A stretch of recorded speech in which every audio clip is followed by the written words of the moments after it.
ઈડરના લક્ષ્મણગઢમાં દિવ્યાંગ દંપતી પર હુમલો કરવામાં આવ્યો છે। દંપતી ઉપર સામાન્ય તકરારમાં હુમલો થયો છે। દિવ્યાંગ દંપતીએ ન્યાય અપાવવા માટે માંગ કરી છે। ન્યાય નહીં મળે તો આત્મવિલોપનની ચીમકી આપી છે। જમીન ભોગવટા બાબતે હુમલો કરાયો છે। પંચાયતની મનમાનીના પણ આક્ષેપ કર્યા છે। બીજું કે જ્યારે બી હું માગણી કરી કે કઈ બી કામ કરવા જઉં છું તો મને મારી કોઈ જવાબ જ નથી આપતા છેલ્લા 10 વર્ષથી। અને મેં પાછળની જગ્યાના માટે 10 વાર માગણી કરી છે।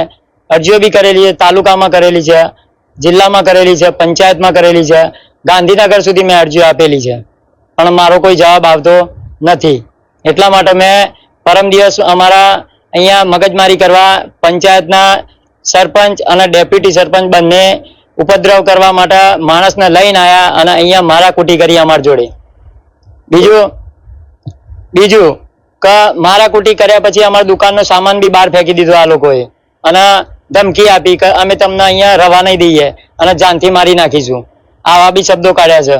અને સરપંચ અને ડેપ્યુટી સરપંચ બંને જોઈ રહ્યા પણ કશું કીધું નહીં। અમે બંને હોસ્પિટલમાં ગયા રાત્રે 11 વાગે સિવિલમાં 108 બોલાવી, સિવિલમાં ગયા, સિવિલમાં બોટલ ચડાવી મારી વાઈફને અને મારા ઇન્જેક્શન લીધું।